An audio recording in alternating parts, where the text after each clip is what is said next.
golfj.com.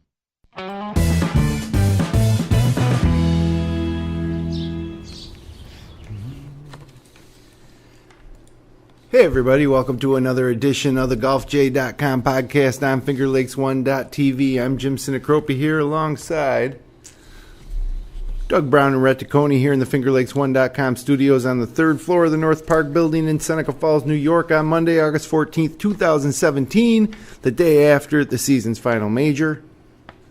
Tonight we'll be talking all about it. Justin Thomas breaks through. Rory McIlroy might be done for the year. Tiger's toxicology report came out. The Wyndham Championship's next, the final event of the PGA Tour regular season. So yeah, we've got a lot to get to tonight. But first of all, we're going to spend the bulk of the time talking about the PGA Championship at Quail Hollow, and more specifically, Justin Thomas. Right off the top, is he the player of the year so far? Yes. He's got to be. Four wins. Four wins with a major. 24 years old. Yeah, and unless somebody with another major win gets hot and wins the FedEx, yeah. That would be, or a couple maybe. Hard to take away from Justin right now. Yeah, you could see Jordan getting it if he wins the FedEx with a major and the Travelers and what else? Does Jordan have 3 or 2? He won the Travelers and the major. Major, so. Right. Yeah, but right now, yeah. Leader in the clubhouse right now. Yeah, and it was only the wins. He shot a 59 in Hawaii. Yeah. Mm-hmm. He shot a 62 or 63, 62, 60. One of those. 63 at the U.S. Open. Yeah. And then Brandon Gray shot the 62 at Birkdale. Right. But you're talking about a guy who is part of the group of young guns on the tour, and one of the cool things to come out over the past day or so is some junior golf pictures of Thomas and Spieth together, competing in junior golf tournaments. So it had to be tough. Thomas every bit as heralded as Spieth. Yeah. To watch Spieth win 3 majors while he's still looking for one. Now he's got one. But what it's really got to be tough on Ricky Fowler. He's older than both those guys, and they're hanging the same circles. And I don't know how Smiley Kaufman feels about it, but he got engaged this week at least. But so a lot going on with these guys, right? All the way around. And Ricky's playing good. He's just not getting. There's like one round. It seems like. At least he had a good final round. This time. But it just seems that a couple times he's faded. Something grabs him and he's not getting it done. But yeah, they say he's like 4 years older than those guys. Yeah, Ricky might be Sergio Garcia in 10 years. Could be. Finally get one or whatever. Sure. That's right. There's got to be I'm not sure if jealousy is the word, but you run with your buddies and you're drinking out of the clear jug because they won it. Yeah. And you're drinking out of the Wanamaker. Well, not Spieth didn't win the Wanamaker trophy. But yesterday, Ricky was hanging with Justin Thomas after the match. They were Snapchatting, pictures of Thomas with the Wanamaker. So it's great that they're big competitors, but they're good friends. Yeah. So it's nice. It's not to hate each other type thing. Yeah, there's no rivalry. No. It's just friendly. Competitive rivalry. Friendly that's rivalry, it. yeah. So I'm sure they want to beat the socks off each other when they're playing, but they don't wish the other one bad luck. Well, wouldn't it be good for golf if they didn't like each other so much, if they weren't such buddies? I think, the media would probably like it a lot more. Yeah. Trump it up more like, you remember how nobody liked Colin Montgomery, nobody liked Sergio Garcia for a long time in the U.S. Mm-hmm. And, of course, Sergio and Tiger had whatever they had going on. Yeah. So I think it'd get more press. I don't have a problem with the friendly rivalries, but I think it would just be better if, like, Thomas and Spieth were in the final round going shot for shot, things like that. Just, they can be friends all they want. I don't care about that. I just like to see them all playing against each other in final rounds of majors and coming down the stretch. And that would, I think, generate a lot of interest. That might even make more interest because they are friends. But I think you don't have you didn't get a ton of the Phil Tiger. You got more talked about than you actually had on the course as well. But I do remember, like, at the Doral, when Phil and Tiger a few years in a row were going back and forth and just, didn't like each other. That was great. But I think friends or not friends, that's as long as they're just playing against each other late in tournaments would be better. I guess it's kind of like Jack and Arnie were more friendly than we realized. Now some stuff comes out. It's just that when Jack came along, Arnie was the darling of the tour, so Jack had the animosity towards him. but they were always having dinner and always vacationing together and stuff like that. We just know more of it about these guys because of social media. Yeah. But the junior golf days, I agree, Jim, those videos and pictures were pretty cool. See a 12-year-old kid, and the swings are about the same as they are today. And not that long ago is this other thing. Like, if you could tell either one of those kids, hey, 12 years from now, you're going to have 3 majors, you're going to have 1. You know, it just seems hard to believe. Right. Because every kid has that dream, I think, in junior golf. Obviously, they were top-notch junior golfers, but still, you can't take anybody at 12, no matter what their talent is, and say, hey, you guys are gonna win multiple majors by the time you're 24. So, yeah, and 12 years ago was 2005. So it's just there is that influx of young talent on the tour. We've been talking about it every week, and now they're starting to really come through. But I would like to see, like, it wouldn't have been great if Ricky put more of a push on with Thomas, and if Spieth was in there. Yeah. He faded, and so did McIlroy. Yeah. But yeah, it's funny. Heading into the tournament, all the focus is on the career Grand Slam for Spieth. And maybe McIlroy's dominance at that course, how well he's played at that course. And I guess it was the right time for Justin Thomas to come in and finally get that monkey off his back. I say finally. It's kind of a joke to think he had any kind of monkey on his back at age 24, but with the type of hype that he's gotten and, the talent that he has, it's probably right on target. He's been successful otherwise. Yeah. He's got, I think, 4 wins now this year. This season alone, that's his win. He won like the CMB or something when you're in the fall portion. Yep. I think the season before. So that's 5 wins for a 24-year-old. Yeah. So the expectations are pretty high. Yeah. Sky high now. Sky's the limit for him. Oh. You got to think further down the road, 10, 15 years from now, nobody's going to really challenge that Grand Slam record, probably because they're all going to get some. Yeah. There's not going to be a dominant guy. But what if they all end up with 8? Yeah. All 7 of them. Yeah, great era. Okay. Doable. You didn't win them all because it was equal competition. Right. Yeah. McIlroy's got 4. Spieth's got 3. Yeah. A bunch of these guys with 1. Yeah. Definitely all can get another one. Sure. But you kind of knew, but you kind of thought that coming into this tournament with the hype with Spieth, with the Grand Slam potential, the career Grand Slam, and McIlroy with the course record there, you kind of knew that wasn't going to happen. Yeah. That was almost set up to not happen. But how about Jason Day, huh? My goodness. 18th hole on Saturday. Oh, melted down. Yep. And had some bad putting choice struggles. Bad choice. Yeah, bad choices, first of all, right? I mean, that meltdown could have been avoided by 3 strokes. I mean, worst he should have got was a bogey. You don't normally see a pro hit 2 bad shots back to back. Man. In this case, maybe more than 2. Because usually they get themselves out of trouble and they minimize the damage. But right. What he was thinking out of that pine straw is beyond me. Back in contention in a major for the first time this season, and then right out. 4 shots. A bogey wouldn't have hurt. No. Yeah. Wouldn't have kicked him out. No, he would have. I mean, would he shoot Sunday 1 under? He would have been bogey. Would have got him. He would have been closed out. I think at 5 under for the day. He would have been 6. He would have lost, but he would have been much more of the story. Maybe he wouldn't have lost. Maybe that whole different deal. You got a little more momentum because you're down by 3 rather than 7 or 8. Yeah. Well, back to what we were talking about this influx of young talent, and maybe 7 guys winning multiple majors. Bottom line is that Thomas has joined an elite group. Since 1960, at age 24 years old or younger, there's only been 5 guys who have won 4 tournaments in the same season, and that might even be 4 tournaments period, let alone the same season. That's Jack Nicklaus did it, it is season. Jack Nicklaus did it in 1963. Tiger Woods did it twice in 99 and 2000. And Rory did it in 2012, and Spieth did it in 2015. So now Thomas is among that group. So it's too bad that we would think that it was a long time coming for a 24-year-old when he's done something this season that only those guys I mentioned, Jack Nicklaus, Woods, McIlroy, and Spieth, have done. And it's hard to believe only 5 years ago there was only 2 guys that had ever done it. Right. And now these guys are such such good players and so many good ones out there. It just seems like they're not gonna be the last ones to do it, but great accomplishment, no doubt. Other than Jack and Tiger, we haven't seen anybody come out and win multiple majors fast, right? Yeah. And then you saw McIlroy get 4 early, and he's kind of faded. Spieth got 3 pretty quick. So it's a new territory comparing everybody.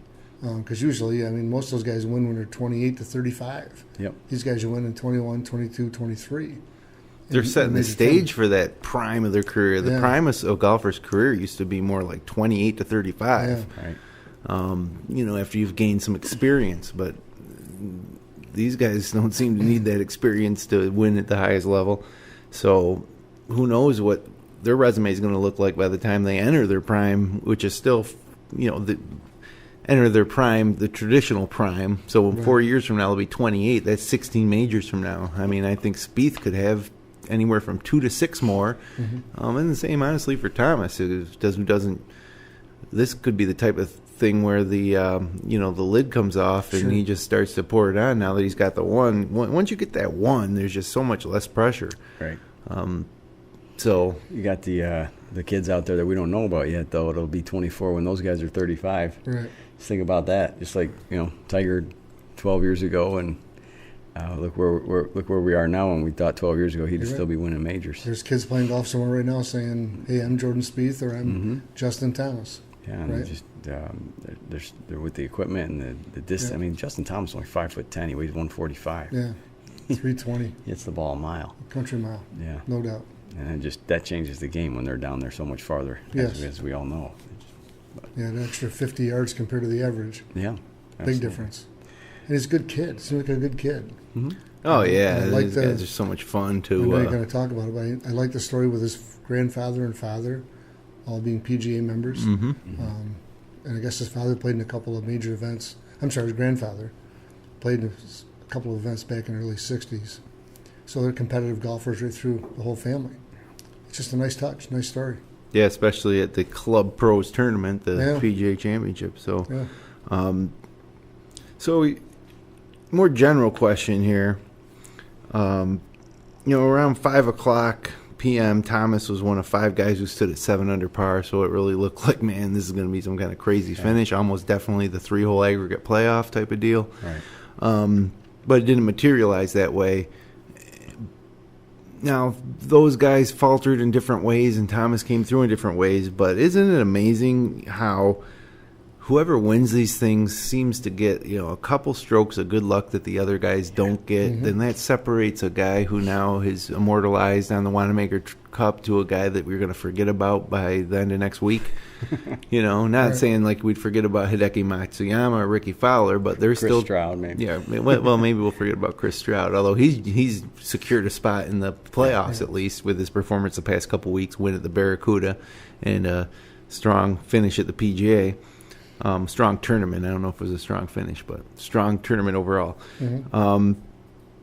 But Thomas had a terrible shot on 10 into the trees, and it bounced right back out in the fairway. And then he hit that putt that sat on the lip and dropped about 10 seconds after into the hole, which was pretty awesome. And we'll talk about that. But first, I just got to ask you guys, not to be better lucky than good, but you can be as good as you want. You need a couple good breaks. Oh, no question. Well, it keeps the momentum going. I'm sure that he was thrilled in both cases where the ball bounces out of the trees. Yeah. And because now you at least you got a swing, because they don't care about distance. Yeah. Right. They don't care if they're 200 yards away or 100 yards away. They got the shot, right? But they want to be able to swing the golf club at the ball. And then they have the ball trickle into the hole the way it did, and the crowd go nuts and all that. He's got to walk off of there thinking, I just turned a 7 into a 3. Yeah, really. Okay. And now basically get out of my way. Mm-hmm. Yeah. I'm sailing now, right? Yeah. Rather than walking off pulling a piano off your rear side, right? He's just floating. Yeah. So, we see it every time we play. And it can ruin your round or save your round. Yeah. In this case, it saved him and also won him a championship. Right. So. Yeah, luck matters. Yeah. Yeah, you got to have 2 or 3 a round or a tournament. Right, but they happen to everybody out there. These happen typically on the final 9 of the final groups, so they get all the publicity. Yeah. But something happened on Thursday to Matsuyama to save a shot. Yeah. Or a bad break as well. I mean, they all got something going good or bad. Mm-hmm. So, landing a divot, something like that, right? So, but these make TV, and they'll be replayed forever, right? But it was good fortune, and like I say, he's a PGA champion. So, Certainly is. got a train coming through outside the studio, like right outside. It's kind of loud. Straight on time, 92. Thomas also made about a 15-foot bogey putt before on the first hole of the day. Yeah. Yes. So you got to imagine if he doesn't hole that putt, now he starts with a double. None of this stuff probably happened. I think that saved his round. How does a bogey save his round? But he was looking at more. Yeah. I guess he went bunker to bunker and back and forth and all that. So he makes a nice putt. Right? Not a lot of damage at that point because you're probably not going to go 18 holes without a bogey out there, right? So not a disaster. It worked out good. And I think that's, again, one of those things that pumps you up. It wasn't like a two-putt bogey. He made a bogey putt that was significant. Yeah. And walks off with great of feelings. It's like Kisner had a few shots in the final round that basically cost him the tournament. Oh, he was 6 over par on the Green Mile, the finishing 3 holes both days. On the weekend, 6 over total. Right. That's enough to cost him the tournament, where Thomas was rock solid on the Green Mile both days, Saturday, Sunday. Yeah. So speaking of the Green Mile, what do you guys think of the course? Like, obviously it played much tougher than it does during the regular tour season when they stop at Quail Hollow. But is it a suitable major championship venue? I think it's good. I mean, I don't think I think some of the players had some issues. I know Webb Simpson, one of their members, he's a member there at Quail Hollow. He wasn't very happy about it, but that's where it was 8 under 1, right? Or 7 was it 8? I think 8. Was it 8 under? Either way, there was plenty of numbers under par. I mean, it wasn't like they were all +5. Yep. It was difficult, but I think it got to be a fair test. It wasn't like the rough was overly thick. The greens were good. I thought it was great. I looks like a traditional golf course, which we tend to support here in the studio. Yep. I thought it held up. I thought it was equally fair and equally difficult.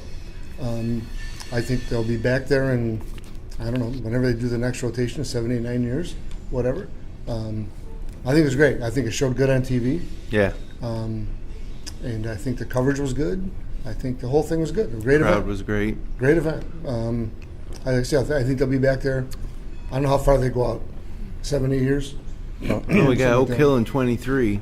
So, but they've known for a bit. Yeah, I think they probably go out about 8 years. And May's not a problem for Charlotte, North Carolina. No, it's even preferred. Yeah. That's it. I thought it was great. Yeah. I agree. It was I do too. Great setup. The players said they were the fastest greens they putted on all year. Wow. That's a big statement to make. No doubt. So.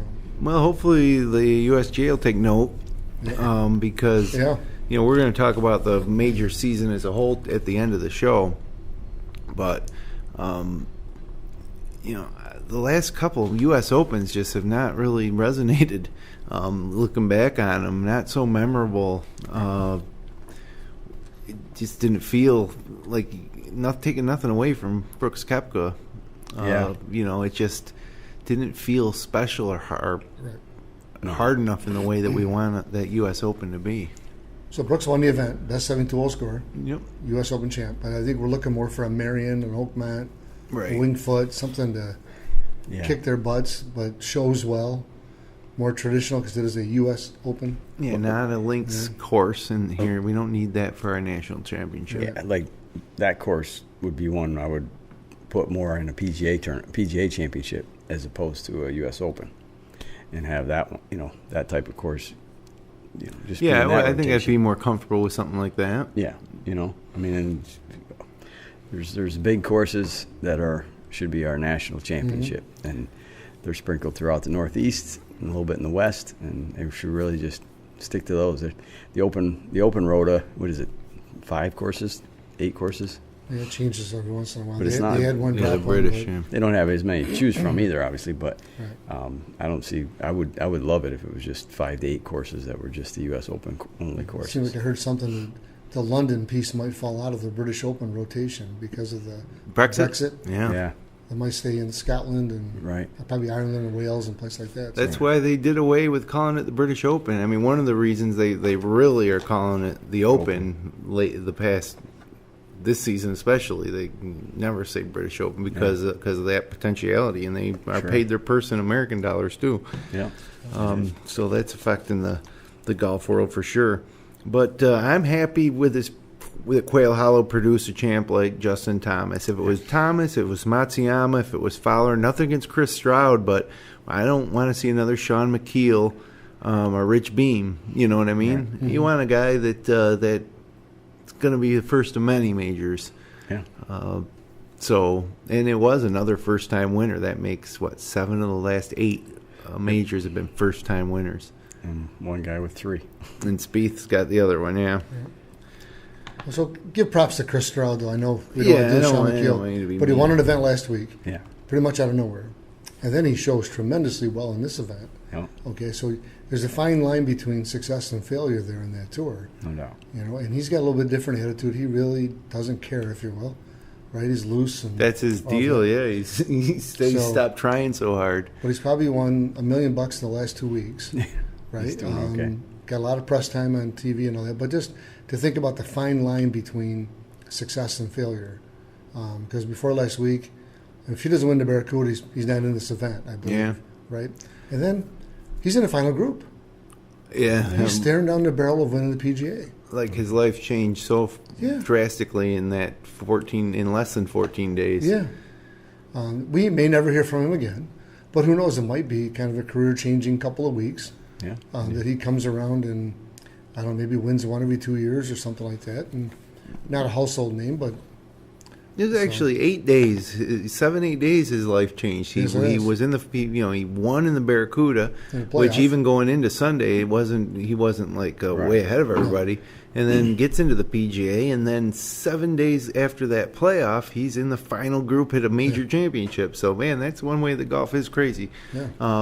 And, it would remain to be seen. Maybe Chris Stroud will go on to have an amazing PGA career, and this would have been the first of multiple majors for him, too. Just, you know what I mean? I would say that if he won, it would have been more likely the Rich Beam or Sean McKeel. I believe you're right. I do. I just think that I'm just trying to say more about the fine line, where all of a sudden he appears for a couple of weeks, and we may never hear from him again. But he's lived good for 2 weeks. Yeah. Right? Yeah. We've talked many times, it's only about a stroke or two a day to make the cut or miss the cut or maybe win the tournament or lose the tournament. Yeah. And if they, like we just mentioned, luck for Justin Thomas, maybe Chris Stroud doesn't get a lot of good luck. Well, you talk about the fine line. How about the season second place Grand Slam in the Opens from Louis Oosthuizen? Oh yeah. I mean, do you really want that? Mixed emotions. Yes and no. Right? I know. Yeah, I take it over here. It's like when the Bills went to the Super Bowl 4 years in a row. Yeah. Second place 4 times, but I'd take it for sure. I mean. Great accomplishment. Jack had plenty of seconds. Oh, yes, probably easier for Oosthuizen having won the Open in 2010. Sure. Right. No doubt. But any one of those bounce of a ball goes another way. He could be a multiple major winner. Yeah. But just the fact that he's put himself there so many times, you can count on him for winning another one here before he's done. Oh yeah, he got lucky he could finish. He stretched that arm pretty good with that shot he hit off those tree roots up against the trunk. Yep. So he was in pain for a while. No doubt. Well, Hideki Matsuyama, poor guy. Best player nobody's got more pressure on him probably than he does. The whole country of Japan, and he's young. He's 25, I think, right? He's clearly going to win major championships as well. I should say clearly. Nobody from Japan's ever done it. No male golfer has ever won a major from Japan. But he looks like their best bet. And it looks to be just a matter of time. Silky smooth swing, not the greatest putter in the world, but certainly capable and one of the best ball strikers on the whole tour. Whole career ahead of him. If you had asked me on Sunday morning who I thought was going to win, I thought it was Matsuyama's time. Yeah. But it wasn't. So now that leads us to the question of who's the best player to never win a major? I mean, Thomas was on that list. It's a list that's gotten a lot shorter over the past 2 years, that's for sure. But, I think Matsuyama tops that. I think Ricky Fowler's up there, obviously. Then you got the next tier might be Patrick Reed and Matt Kuchar, who's running out of time. But anybody that you could add to that? When you used to say that term, it was guys that were much farther along, and they were in their probably 28 to 35 range, when Adam Scott and even Bubba Watson, Jason Day's even older than these guys. Right. Now we're saying it about 25-year-olds. It's like, and we're pretty certain he's going to win one pretty soon here, and we're not talking about these guys in the when's he going to get it? When's he going to get it? This is like Justin Thomas's third year on tour. I mean, right. It's like. I still kind of think almost Kuchar, in my mind, based on the way we used to think about it, would be the guy, right. With as good as he's been playing still. But, as far as best player and hasn't won a major, I guess, it would be Matsuyama. But it just sounds... That's how you define it. Is it the best golfer, like the guy with the most talent and potential to win? Or is it the guy who's got that same talent and potential that's come close several times and has been there time and time again? So I think it's a bit of a combination. I think that the most talented player to not win a major is Matsuyama, and Fowler's got to be right behind him. Yep. And then these other guys like, Kuchar's put himself in position a few times before. And then there's Patrick Reed. This was his first top 5 major finish ever. Oh. That's surprising, as competitive as he is, and the firepower that as good as he's been he shows, playing. like the Ryder Cup and things like that. You thought that the first top 5, I wouldn't have believed that if you didn't. Obviously, you did the research and got the facts, but I would have guessed at some point in time in the last 3 years you would have got a top 5. Sure, but that's shocking because he doesn't seem to care about the pressure or the moment, no matter what it is. He's cocky, he's brash, he's confident. I don't think anything bothers him, like maybe except himself. I guess, I don't know. Yeah, well, he jumped back into the top 10 of the U.S. President's Cup team standings with the finish. He's at 9th right now, 3 weeks left to secure a spot on the team. Matt Kuchar moved up from 9th to 8th after he finished tied for 9th. Charlie Hoffman dropped to 10th, and Kevin Chappell was the man to drop out of the automatic selection down to 11th. So there's a couple captain's picks to go along as well. But, it's I don't know what to make of Patrick Reed, honestly. I don't know if I'm willing to say that he's going to win a major one day. I don't know if he's that caliber of player. There's a big difference between look at Ian Poulter, what a great match play player he was in the Ryder Cup, a great teammate for his European partners. It's a different type of deal than when you're out there on your own trying to win a major. Right. I'm not saying one's better than the other, but that's obviously that gets Patrick Reed and Ian Poulter going when they're part of a team. And I don't know if that automatically translates to having what it takes to finish on a Sunday and win a major. Well, like you said, with the list getting shorter, he's going to be on the list at some point if he keeps playing consistently, just because there's so many guys winning majors that there won't be many to pick from. Right. You got rid of Koepka this year. We got rid of Justin Thomas, Sergio, who was really truly kind of the way we thought about it for years and years, is best to never win a major. Well, both those guys were on our list at the beginning of the year. Yeah. If we made a list of best players never win a major, Koepka and Sergio would have been on there. Certainly. And Thomas, we would argue that he's too young to put on that list, maybe. But but boy, that list got a lot thinner. Does that put more pressure on these other guys that are remaining? Like especially Ricky Fowler. I think he's got the most pressure. If Kuchar gets one, great. If not, I don't think anybody's going to really talk about him in that. It'd be a great story if he did. Sure. But we kind of got him pegged for his career now, no matter what he does going out. Yeah. Yeah. Very consistent, made a lot of money, a lot of top 10s, a lot of top 5s. Right. Now that Sergio's off the list, it's kind of wide open, but I would say Ricky's got to be the guy right now, right, with the most pressure to win a major. Yeah, I'm going to change my vote. I after thinking about it that way, Ricky Fowler's clearly got to wear that title now, not Matsuyama. No, he's too young. Ricky's got. Yeah. He's got now. Not only that, because he's hanging with all these guys. They're all buddies. So now it's like a majors club almost. Like who's the guy on SBK 18 that doesn't have a major? You know what I mean? Now 2 out of the 4 have majors. So yeah, it's got to be him. Yeah. Well, some poor guy put a bet in the beginning of the year, picked the 4 majors. I don't know if you guys seen this. I didn't. He picked the 4 major champions, and the bet it was a parlay that would have paid $2.5 million if he had gotten it right. And he got Sergio for the Masters, he got Spieth for the Open, and he picked Thomas for the PGA. And for the U.S. Open, he picked Ricky Fowler. Oh, but he has 3 out of 4 right. Huh? Yeah, amazing. So the unfortunate thing for this poor guy is, Sergio won, and then Ricky Fowler didn't win, so he probably didn't think much about it. Right. But then Spieth wins the Open, and now he's sitting there Sunday and watches Thomas win the PGA. This guy is not a Ricky Fowler fan anymore. I guarantee you that. I don't care how many Snapchats Ricky sends. Right. So it's quite a bet. But that's the way the parlays work in any sport. You get close, but you never quite can cash it in because it's tough. That's why they do it. They draw you in on those ones. So Thomas is a big Titleist guy, 917 D2 driver, 9.5 degrees. Fairway Woods, Titleist 917, 915. And then his irons are the Titleist 716 CB irons. So he's got a 7 that's just a 4-iron actually, 718 MB prototype for 5 through 9. Vokey wedges, Spin Mill 6 raw, 46 degree, bent to 47.5. He's got a SM5 raw, 52 degrees, bent to 52.5, so they added the extra 0.5 of bend in the, this guy's got his wedges dialed in. And another SM6, 60 degree, no bend there.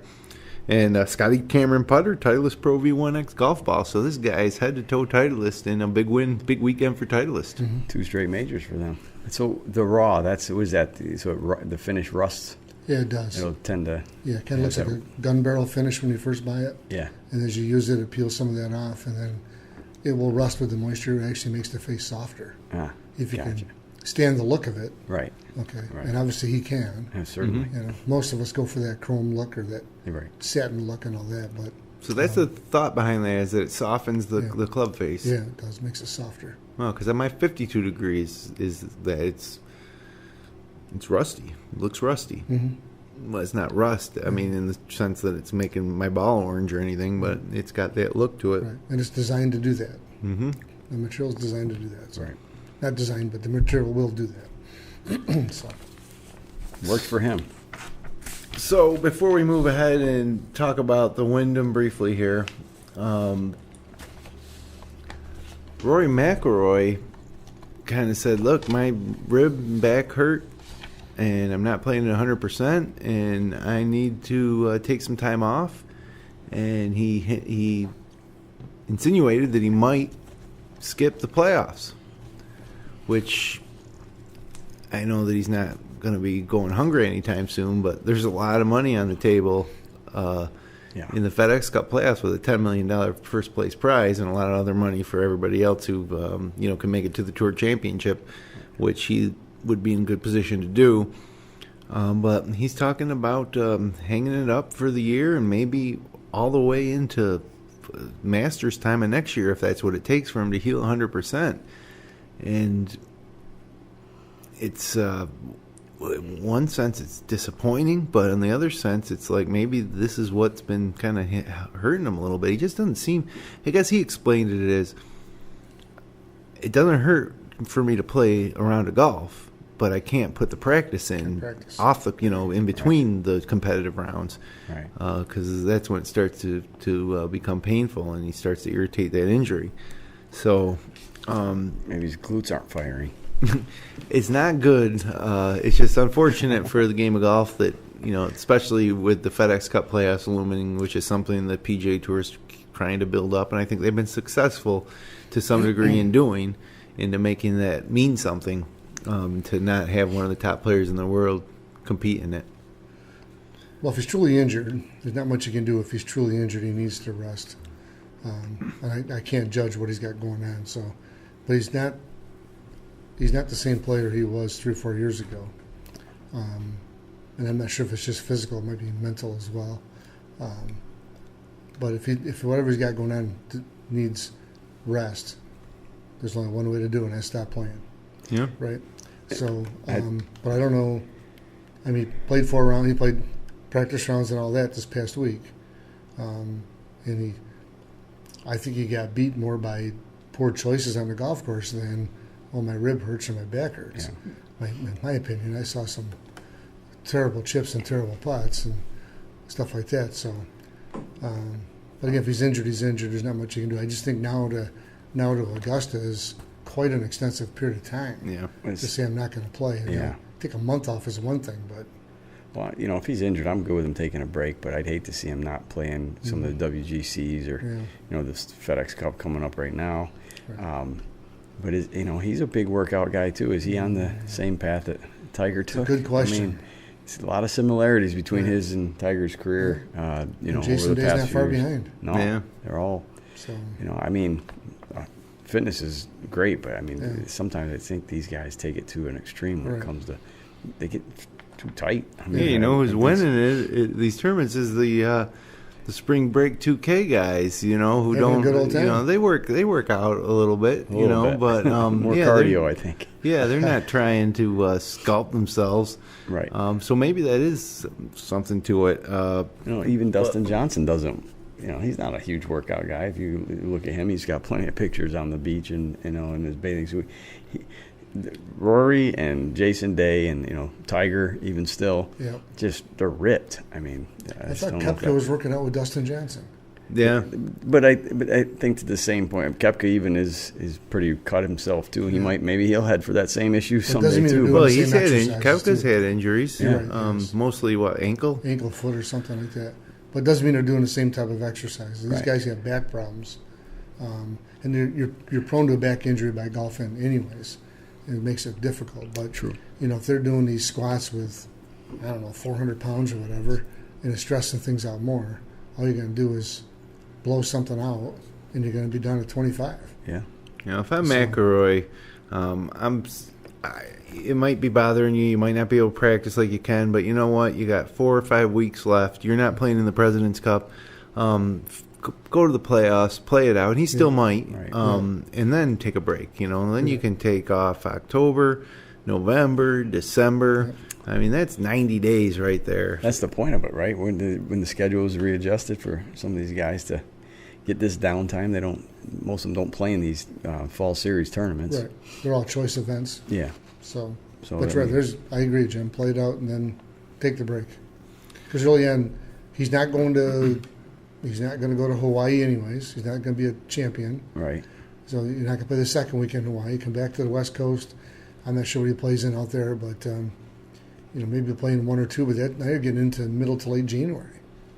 Yeah, so you got at least 90 days off. Yeah. Another 20, 30 days to get yourself into gear, and then you're back, and leading up into the Masters, going for the career Grand Slam. Yeah.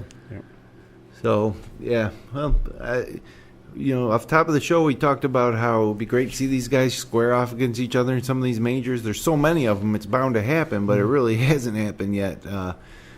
Fowler was in the mix yesterday with Thomas, but when are we going to get a major championship with the final group of Spieth and McIlroy, with the second group behind them, Justin Thomas and Sergio, something like that. Yeah. It just seems like it should happen more often than it does, which is never. Right.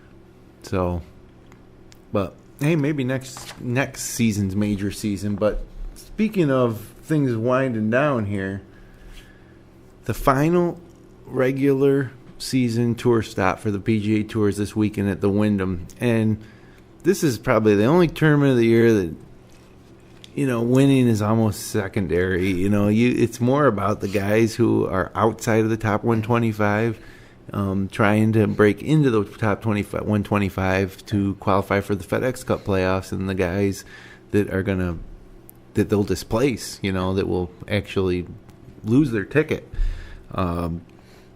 So it's at Sedgefield Country Club. It's the tour's only regular stop on a Donald Ross design course. 7,100 yards, par 70. Was used as one of the two courses used for the Greater Greensboro Open's 1938 debut. And it's final chance for the players to crack the FedEx Cup playoff lineup by moving to the top 125. A year ago, Sean Stefani and Kyle Stanley were the only men to make the move in. Daniel Summerhays, Jeff Ogilvy, Cameron Tringali are the players currently on the bubble right now of making or missing the playoffs. So if you got any of these guys on your fantasy golf team like me with Daniel Summerhays, you're pulling for me. Yeah, and Summerhays has got to look back to that quadruple he made at the Memorial on the final hole. That's probably cost him a few spots for sure. No doubt. And then you also got guys like Graham McDowell's 131st on the list. Padraig Harrington's way back at 199. Ernie Els is 213. Retief Goosen's 161.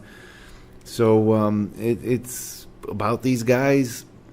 Obviously, getting a win comes with all the perks of getting a win. Right. A guy like Ernie Els would probably need to win to move up that far.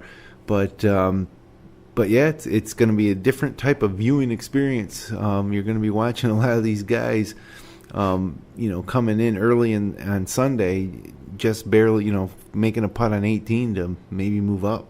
Yeah. And the TV coverage on CBS has it too. They show what their current, up and down. Yeah, what the current FedEx Cup standing is and where they're projected, or after every hole it just moves up and down. So. Something interesting. And speaking of TV, Thursday 2 to 6 p.m. on the Golf Channel, Friday 2 to 4 on the Golf Channel, and then Saturday and Sunday no early Golf Channel coverage, just CBS from 3 to 6. So it's in a tough spot, that tournament. It's great for a good tournament for the players to get yourself situated for the FedEx Cup and get yourself in if you're not if you're on the outside looking in. But coverage wise and where it sits fan interest-wise, it's a tough spot right after a major and right before the FedEx Cup. Yeah. It's probably the worst spot of the year. There's a lull. Yeah. And it's probably the least important tournament. Maybe important's the wrong word, but it's been a long time on the schedule since there's a tournament that just, I guess, means as little to win. Yeah. Very bottom heavy. You're going back to before Augusta even, I think. I think this tournament, when you compare it to things like St. Jude or even the Valero Texas Open, it just doesn't, to me, it doesn't feel as important. So it is almost like a bye week, and a lot of the top players are treating it that way. All but 5 of the current top 30 are playing. 5 of the current top 30 FedEx Cup standings guys are playing. Mm-hmm. And all but 15 from numbers 90 to 190 are entered. So not a lot of top-heavy guys, but almost everybody at the bottom right now are entered into this one. Defending champ Siwoo Kim won't be back. He's got a bad back. So don't forget, though, there's a 2-year exemption if you win. Sure. Right. And there's Masters invites and Hawaii invites, too. So you might be number 200 now on the list, but if you win, that 125 number becomes less significant. Yeah. Because the 2-year exemption's just as valuable as playing in those playoffs, if not more. Yeah, I agree with that. So there's a lot of people here chomping at what their opportunities are. Right. There's certainly going to be a shuffle of the deck at that bottom between 120 and 130. That thing's going to roll a lot Sunday afternoon. Yeah. But hopefully, it'd be nice to see somebody come in, maybe get their first win, and see what happens. Which is want to happen. It's at a tournament like this a lot of the times. Yeah. This tournament almost feels more like the first tournament of the fall series, right. more than it does. One that's wrapping up to get into the FedEx Cup. But I think they need to give the top players the week, the opportunity to take the week off before the FedEx Cup starts, where they want these guys to play all 4 events. Right. So, honestly, when you bring up a point like that, it's kind of surprising that maybe they just don't throw a bye week in there occasionally and then move this one to the fall. But it's got its place, and it's been that way for a while. But some of these events that aren't the biggest in the world gives others the opportunity. Like Chris Stroud at the Barracuda. Yeah, there you go. Or the Quad Cities, or the John Deere, or the one in Tampa, the one. All Quad Cities, they still exist? What do they call it now? They call it something different. They do call it something different, but it does still exist. Yeah. All right. But so again, hopefully somebody's out there right now. Somebody's practicing right now, dreaming it's their week. Right. So. Definitely. And it could be somebody's week. Yeah. Well, it will be somebody's. Yeah. Somebody's gonna win it. So. Well, it's not. We're taking the week off next week before the on the podcast here, so no it can't be offense that to you, important. Wyndham. Take a break. And then, so we'll be back on the podcast after the Northern Trust Open at Glen Oaks Club in Old Westbury. That'll be the first round of the FedEx Cup Playoffs. But we have concluded the major season, okay? Which it's a sad thing. It's hard to believe. It's a long way away to the Masters. And maybe the weather up here in New York State has made it feel even less like it's hard to convince yourself that it's already almost mid-August. But, well, it is mid-August. But we've been through it. Brooks Koepka at 21 under was the best player in relation to par across all four majors. He was just one of 13 players to make the cut in all four majors. The next best score to par was Hideki Matsuyama at -20. So we talked about Matsuyama extensively earlier. Matt Kuchar, -20 as well. So there you got two of these guys. They obviously know how to play major championships. They just haven't been able to close. Ricky Fowler at -16. So isn't it funny that the three guys that we talked about on our list of the best players to ever win a major both played out, all three of them played outstanding in all the majors? Yeah, sure did. Well, Ricky's had two great years, really. I mean, last year he had a good, was he top fives last year in the majors? I mean, he's had a run of 2 years ago. 2 years in a row now where he's played really well in the majors.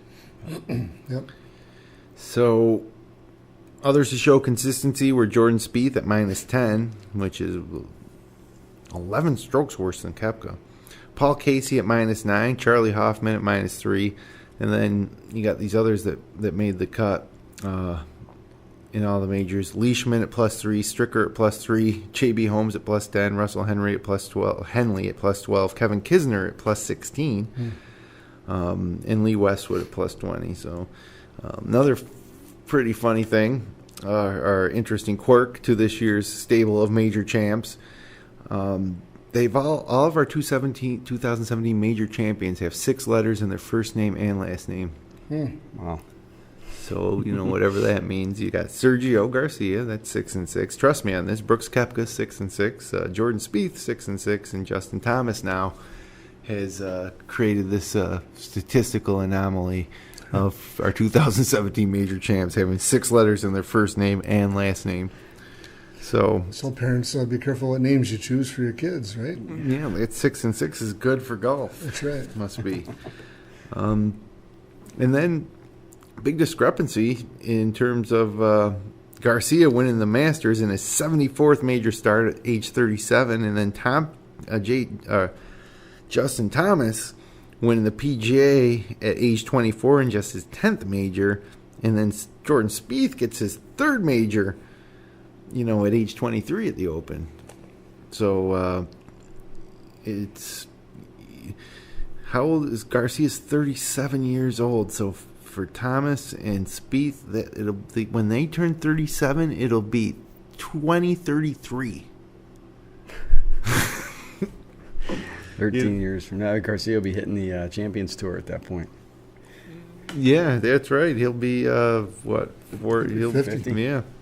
Well, it's crazy to think though that that group is basically not being moved out because he's still got 13 years to go before he hits that number. But we're talking about 21 to 27-year-old guys are the ones that are, for the most part, the relevant ones now. The other ones are just really, does anybody, Phil Mickelson is an unbelievable player still, but does anybody really give him a chance in many tournaments anymore to win anything?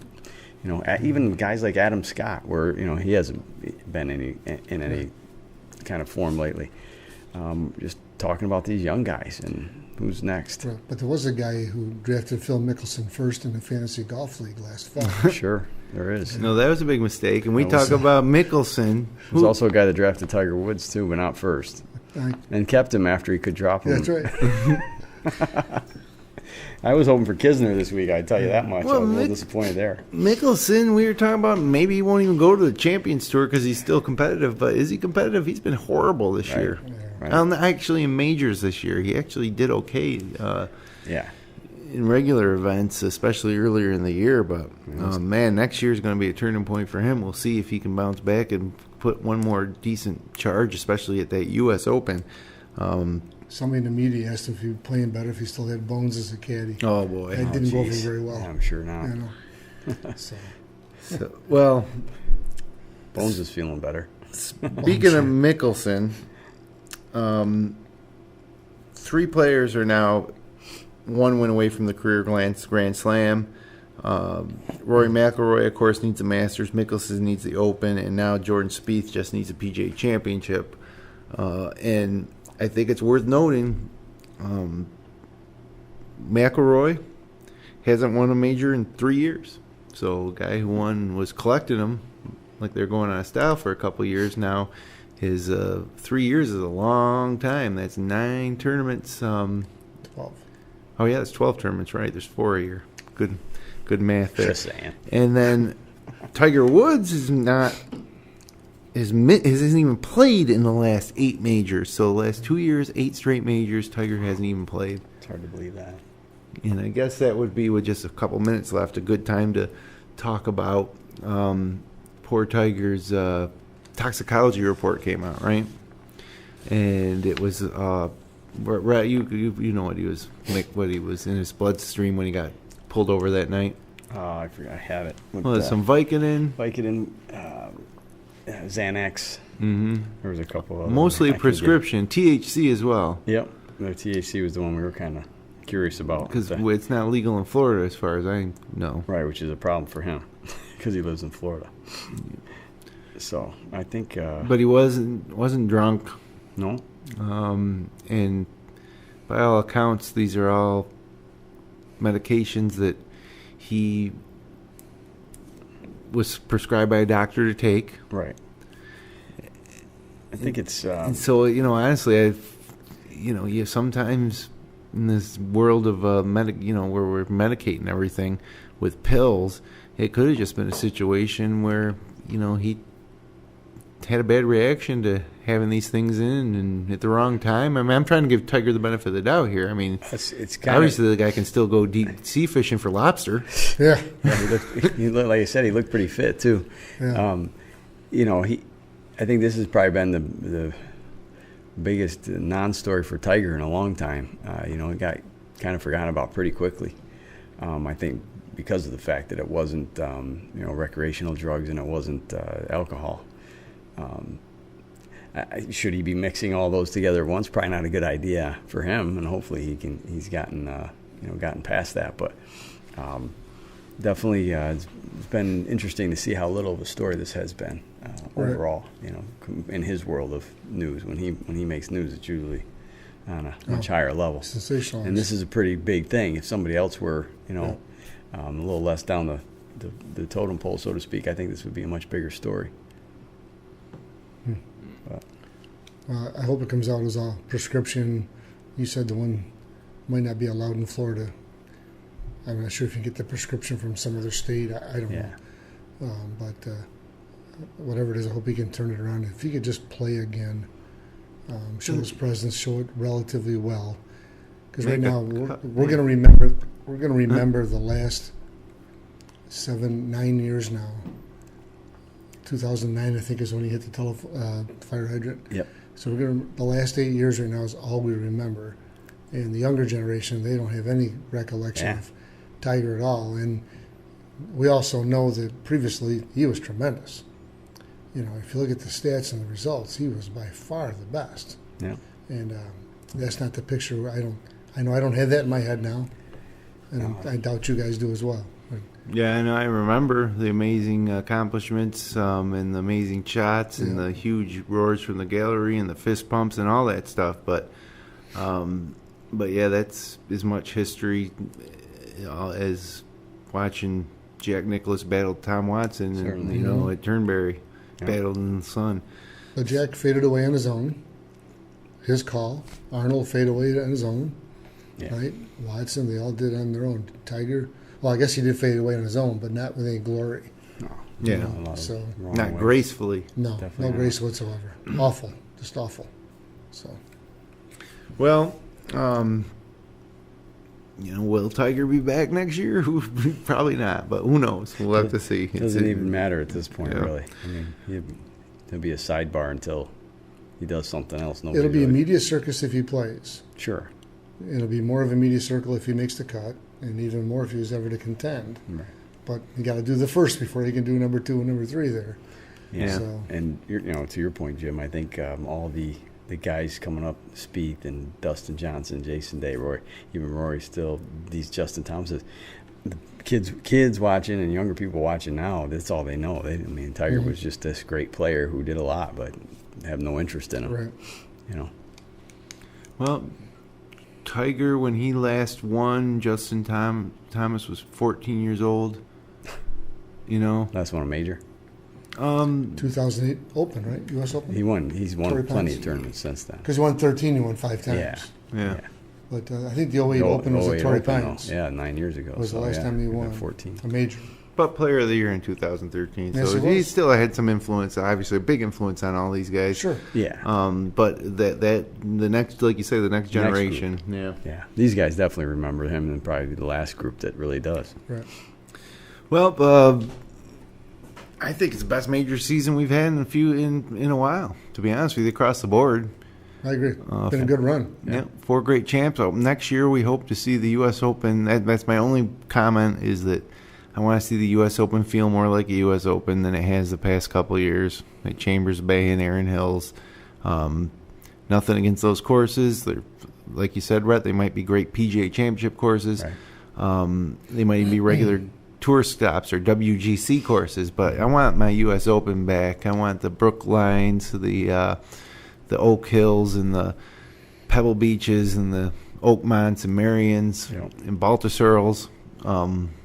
And not sprinkled in, in a row. Exclusively. Let's get those ones all. Olympic Club and, go back. I like back and forth. I like the West Coast ones too. They got plenty of big ones out there for the West Coast. Yeah. But yeah, you're right. They gotta let's get back to the big ones. So remember, we're taking next week off. We'll be back again after the first round of the FedEx Cup Playoffs. That's the Northern Trust Open, so that would be August 28th, I believe, will be our next time you'll see us here in studio. So thanks for spending some time with us on the GolfJ.com podcast. Connect with us online on Twitter, on Instagram, or on Facebook. All of our episodes in the best of the wide world of golf on the web can be found at GolfJ.com. We'll be back 2 weeks on Monday night at 9 o'clock. Until then, hit 'em long. Not often.